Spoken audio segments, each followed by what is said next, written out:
cô la i her liam lai ngei hian ka sui lung len hi liam pui ve te che chor kha pui an len na so va em na thin la ya ka ve va shil ro aron khil che sin ka eng ring hian tiang che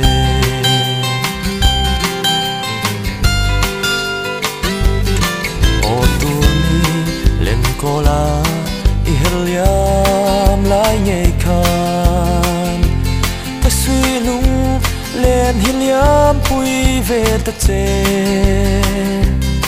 chor kha pui an len na so va en na thin la ya ka ve va khil ro aron thil che sin ka eng ring hian tiang che don ve mo ngai veng mo mo liam nu lim ngai ni parang a chuai to nu thin la ya ka fei reng hi lung chim ten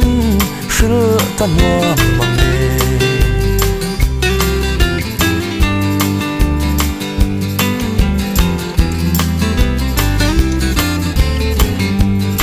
kum pui su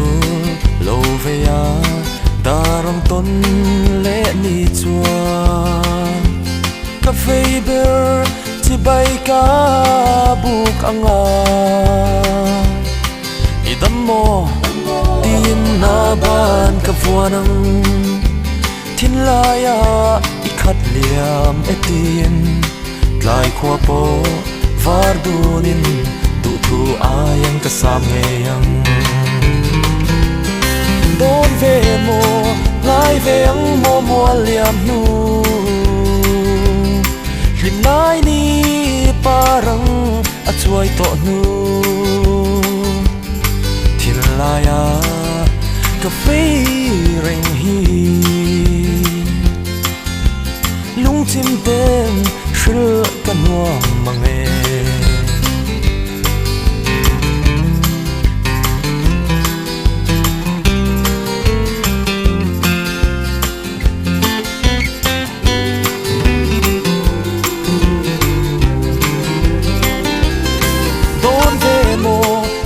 veng mo mo liam nu lim lai ni